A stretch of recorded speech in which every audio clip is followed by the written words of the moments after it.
A story, a story.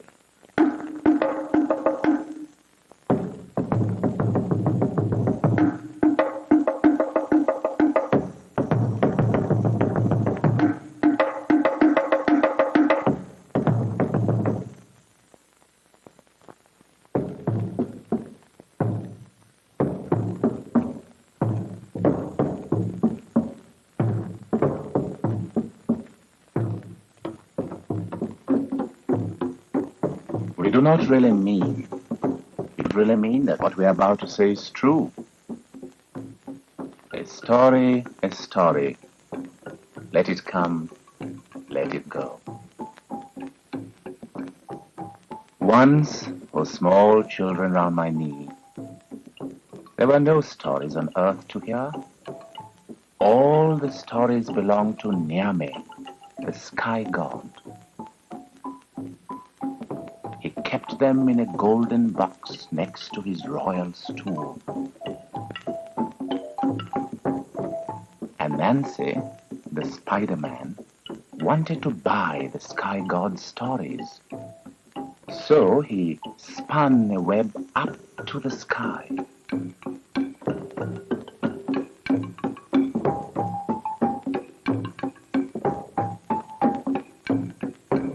When the sky god heard what Anansi wanted, he laughed. The price of my stories is that you bring me Osebo, the leopard of the terrible teeth, Mboro, the hornet who stings like fire, and Mwatia, the fairy whom men never see.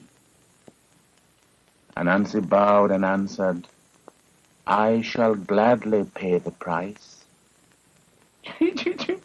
Chuckled the sky god. How can a weak old man like you, so small, pay my price?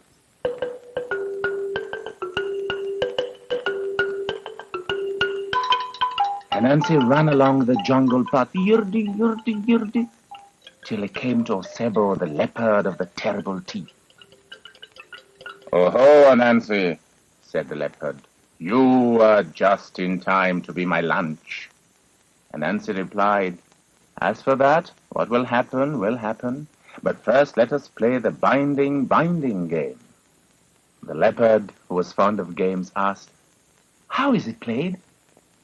With vine creepers, explained Anansi. I will bind you by your foot and foot.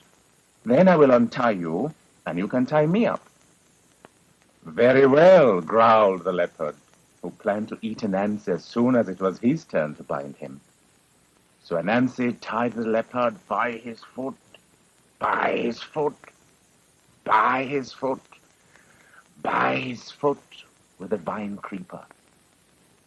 Then he said, Now, Osebo, you are ready to meet the sky god.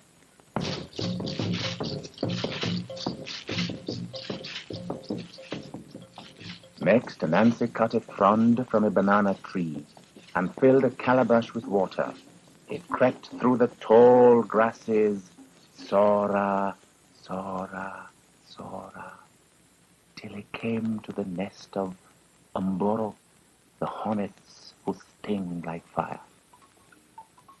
Anansi held a banana leaf over his head as an umbrella. Then he poured some of the water in the calabash over his head. The rest he emptied over the hornet's nest and cried, It is raining, raining, raining. Should you not fly into my calabash so that the rain will not tatter your wings? Thank you, hummed the hornets, and they flew into the calabash. Thump! Anansi quickly stops the mouth of the gourd. Now, Mboro, you are ready to meet the sky god.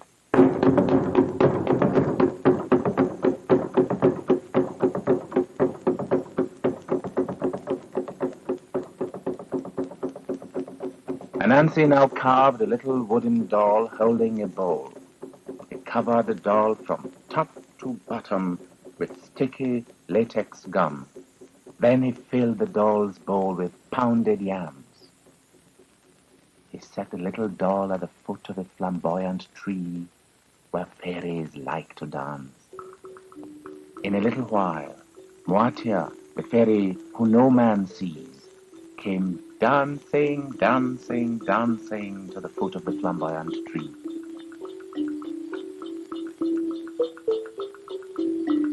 Moatia said, "Come, baby, I am hungry. May I eat some of your yams?"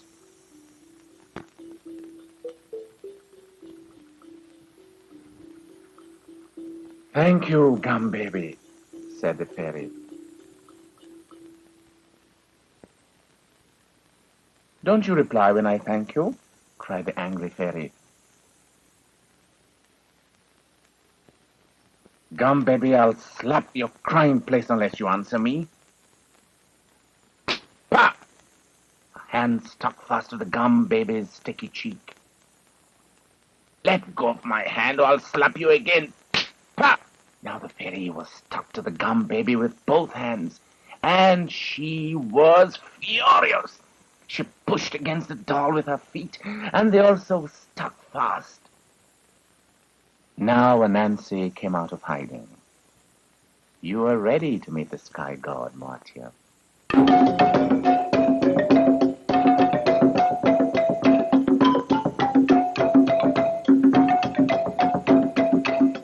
Anansi spun a web round Osebo, Umboro, and Umatia.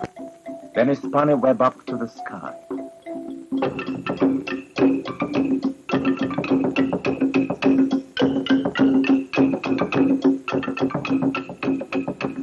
"Oh, Niame," said Anansi, bowing low. "Here is the price you ask for your story. Osebo, the leopard of the terrible teeth. Umboro, the hornets who sting like fire. And Moatia, the fairy who men never see.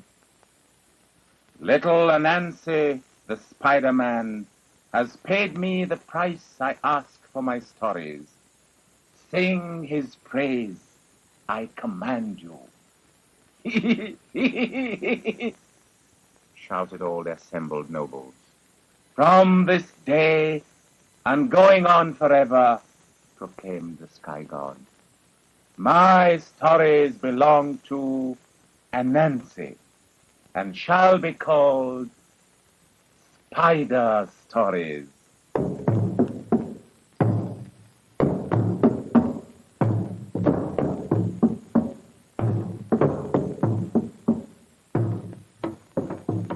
So Anansi took the golden box of stories back to Earth.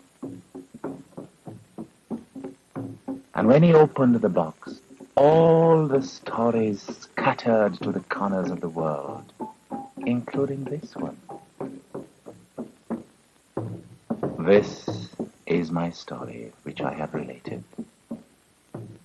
If it be sweet, or if it be not sweet, take some elsewhere, and let some come back